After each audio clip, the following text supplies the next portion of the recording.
Bonjour et bienvenue à toutes et à tous sur Au Large Biblique, le podcast qui fait parler la Bible.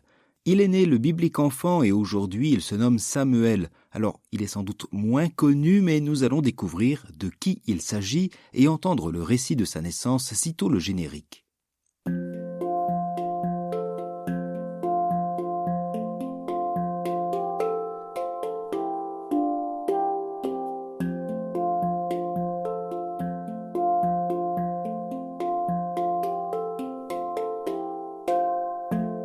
Il faut d'abord commencer par rappeler qui est Samuel. Samuel, c'est un prophète, un homme de Dieu qui a vécu aux alentours de l'an 1050 avant Jésus-Christ. C'est le personnage qui ouvre les livres qui portent son nom, les premiers et seconds livres de Samuel qui ont pour sujet l'avènement de la royauté en Israël voulu par les 12 tribus d'Israël contre la vie de Dieu.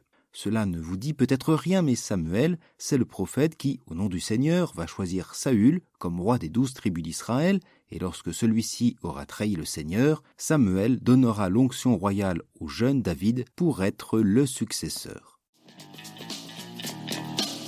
Le roi David a trouvé le chemin de mon cœur. Le roi David a pour moi ouvert les portes du bonheur. Le roi David n'est pas plus heureux qu'un roi quand il vient se blottir en pleurant au creux de mes bras. Le roi David a trouvé le chemin de mon... Mais avant d'en arriver là, c'est-à-dire à l'arrivée de David au pouvoir, les premiers chapitres du premier livre de Samuel nous font entendre les récits de la naissance et de l'enfance du prophète. Son histoire suivrait presque le schéma classique que nous avons entendu avec Samson, Jean le Baptiste et d'autres, c'est-à-dire une famille dont l'épouse est stérile, qui se voit bénéficier de l'action de Dieu qui permet la naissance d'un enfant au destin grandiose. Mais le récit que vous allez entendre n'est pas si classique, car le mari, qui s'appelle Elkana, a 2 épouses, dont l'une s'appelle Pénina et l'autre Anne. C'est cette dernière qui l'aime, mais elle est stérile. Dans le récit, vous n'entendrez pas d'intervention angélique, ni même d'annonce prophétique. Par contre, vous entendrez parler Anne dans ce récit qui se situe au premier livre de Samuel au chapitre 1.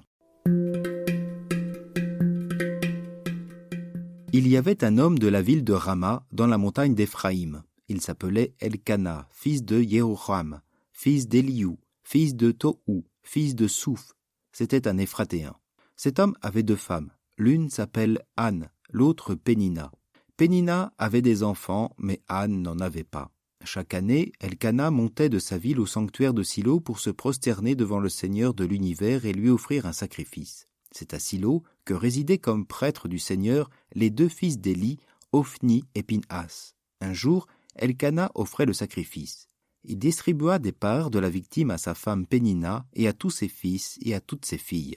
Mais à Anne, il donna une part de choix, car il aimait Anne, que pourtant le Seigneur avait rendue stérile. Sa rivale cherchait par des paroles blessantes à la mettre en colère, parce que le Seigneur l'avait rendue stérile. Ces premiers versets présentent les personnages, les lieux et la situation. Nous sommes en présence de 2 femmes, 2 hommes, 2 fils, 2 lieux. Les 2 hommes n'ont pas de lien. L'un s'appelle Élie, il est prêtre au sanctuaire de Silo avec ses 2 fils, Ophni et Pinhas, dont nous apprendrons plus tard qu'ils sont des vauriens qui ne connaissent pas le Seigneur. Je cite l'Écriture. 2 fils qui s'engraissent avec les offrandes destinées à Dieu. L'autre homme s'appelle Elkana. Le récit nous livre sa généalogie, probablement pour souligner une haute lignée, mais plus sûrement pour nous dire qu'il est lui aussi un fils, mais pas à l'image de ceux d'Élie. Car Elkana est décrit comme un homme bon et aimant, surtout envers Anne, celle qui paraît maudite par Dieu.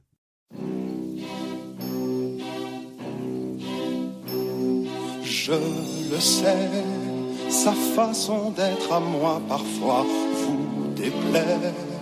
Autour d'elle et moi le silence se fait, mais elle est ma préférence à moi. À côté de ces 2 hommes, il y a 2 femmes, qui sont les épouses d'Elkana, Pénina et Anne. Dans la Bible, la mention de famille bigame est ou bien liée au roi, et généralement cela ne les mène qu'à la ruine ou à l'idolâtrie, ou bien les épouses ont un caractère symbolique. Sarah la juive et Agar l'étrangère aux côtés d'Abraham, et avec Jacob, Rachel, mère du royaume de Juda au sud, et Léa pour représenter le royaume d'Israël-Samarie au nord. Est-ce que nous sommes en présence d'une telle symbolique? Pas si sûr, sauf peut-être à opposer ici deux familles, celle du juste Elkana et celle d'Élie. Cependant, le récit évoque une même situation que pour Léa et Rachel, l'épouse aimée et stérile de Jacob. Anne, ici, la stérile, est l'héroïne de notre récit. 2 hommes, 2 fils, 2 femmes, il nous reste 2 lieux. La famille d'Elkana habite à Rama, en Ephrata, c'est-à-dire tout à côté de Bethléem, lieu connu d'ailleurs, selon le prophète Jérémie, pour accueillir justement le tombeau de Rachel, la femme aimée de Jacob qui a souffert de stérilité. Quant à Silo, la ville est le lieu du sanctuaire qui accueille l'arche d'alliance, construite sur les plans de Dieu et enfermant les tables de la loi confiées à Moïse. L'arche d'alliance. L'arche perdue, le coffre dans lequel les Hébreux rangeaient et transportaient les commandements. Les commandements, quels commandements? Vous voulez dire les 10 commandements? Oui, je veux dire les 10 commandements, les tables de la loi gravées sur pierre que Moïse ramena du massif de l'Horeb et brisa de colère s'il faut en croire les Écritures. Vous n'allez jamais au catéchisme? Notre récit oppose ici 2 épouses, la préférée mais stérile Anne, qui est le souffre-douleur de l'autre épouse, Pénina. Le texte avait mentionné la stérilité de Anne en ces termes, parce que le Seigneur l'avait rendue stérile. Alors cela peut nous paraître étrange, voire choquant. Le récit date d'un temps dont la foi attribue à Dieu la cause de toute chose et de tout événement, le bonheur comme le malheur. Mais justement, le texte ne veut pas rester à cette seule vision fataliste qui laisserait Anne dans le camp de la malédiction. Cela recommençait tous les ans quand Anne montait au sanctuaire du Seigneur. Pénina cherchait à la mettre en colère. Anne pleura et ne voulut rien manger. Son mari Elkana lui dit « Anne, pourquoi pleures-tu? Pourquoi ne manges-tu pas? Pourquoi ton cœur est-il si triste? Et moi, est-ce que je ne compte pas à tes yeux plus que 10 fils ?» Anne se leva, après qu'ils eurent mangé et bu. Le prêtre Élie était assis sur son siège à l'entrée du sanctuaire du Seigneur. Anne, pleine d'amertume, se mit à prier le Seigneur et pleura abondamment. Elle fit un vœu en disant « Seigneur de l'univers, si tu veux bien regarder l'humiliation de ta servante, te souvenir de moi, ne pas m'oublier et me donner un fils, je le donnerai au Seigneur pour toute sa vie et le rasoir ne passera pas sur sa tête. » Tous les ans, quand Anne monte au sanctuaire, Pénina cherche à la mettre en colère. Mais pourquoi? Le harcèlement de Pénina est exclusivement lié à la fête du temple de Silo, comme si Pénina attribuait la stérilité de sa rivale à une action de Dieu et prenait Dieu à témoin.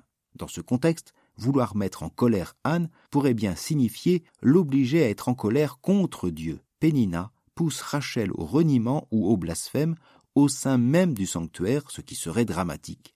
Pénina, elle, a plusieurs enfants et peut donc remercier Dieu. Anne n'en a aucun. Elle pourrait maudire Dieu.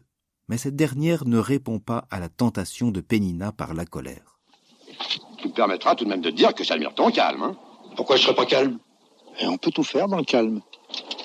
Tous les ans, la famille d'Elkana monte à Silo pour un sacrifice de communion et d'action de grâce. Le sacrifice et le repas partagé à Dieu constituent la liturgie principale et joyeuse de ce sanctuaire. C'est fête pour Dieu et son peuple. Mais aujourd'hui, à cause des humiliations, Anne pleure et ne mange pas, c'est-à-dire qu'elle n'est pas disposée à participer au repas de Dieu. Une fois encore, le texte souligne l'attention aimante d'Elkana pour Anne. Qu'importe sa stérilité, il l'aime.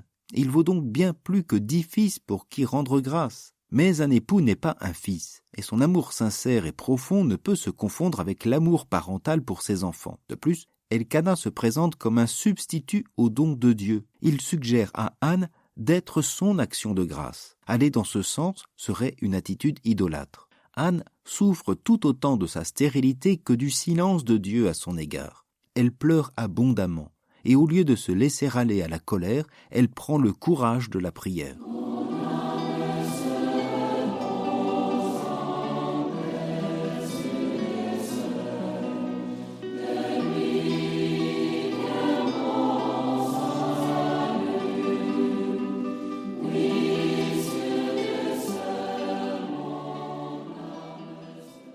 Anne prie pour que le Seigneur mette fin à sa stérilité et sa prière est un vœu. Elle se donne pleinement et consacrera son fils à Dieu. « Je le donnerai au Seigneur pour toute sa vie et le rasoir ne passera pas sur sa tête. » il ne s'agit pas pour Anne d'entrer dans un concours de fertilité avec Pénina. C'est pourquoi le fils est ici décrit comme un don et non pas comme un objet de fierté ou de vengeance. Anne n'entre pas dans une telle logique. Par son vœu et sa prière, elle souhaite une réponse de Dieu à la mesure de sa foi. Elle souhaite qu'il montre aux autres combien elle n'est pas maudite, combien elle compte aux yeux du Seigneur. « Si tu veux bien regarder l'humiliation de ta servante, dit-elle, te souvenir de moi, ne pas m'oublier. » Le fils qui sera consacré à Dieu, qui sera nazir, comme nous l'avons entendu dans le récit de Samson d'ailleurs, devient le signe de la foi et non l'instrument de vengeance.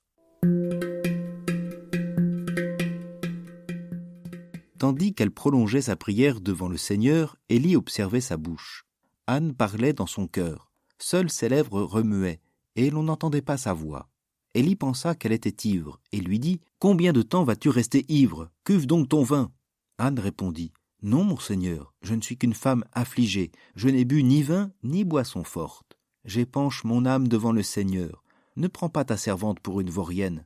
C'est l'excès de mon chagrin et de mon dépit qui m'a fait prier aussi longtemps. » Élie lui répondit « Va en paix, et que le Seigneur d'Israël t'accorde ce que tu lui as demandé. » Anne dit alors « Que ta servante trouve grâce devant toi. » Elle s'en alla, elle se mit à manger, et son visage n'était plus le même.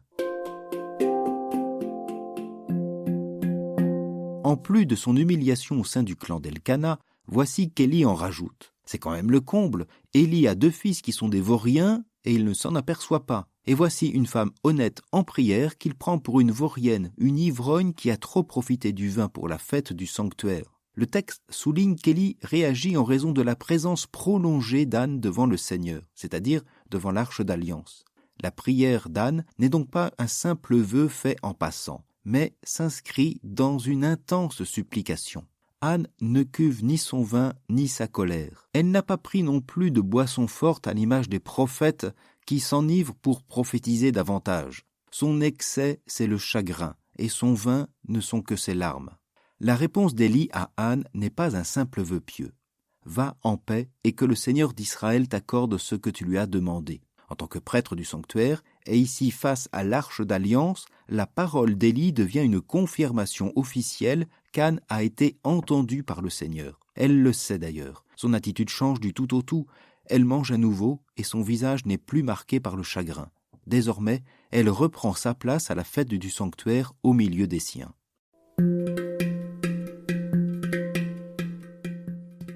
Le lendemain, Elkana et les siens se levèrent de bon matin. Après s'être prosternés devant le Seigneur, ils s'en retournèrent chez eux à Rama.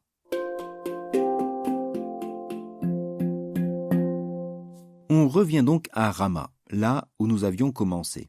Ce départ est évoqué avec une dernière adoration. Le récit ne se termine pas ici, bien sûr, mais notre épisode, oui. Vous devinez bien que la prière d'Anne va être exaucée, mais ce qui va nous intéresser, c'est la manière dont tout cela va se dérouler. Et notre prochain épisode nous fera entendre la suite de notre récit.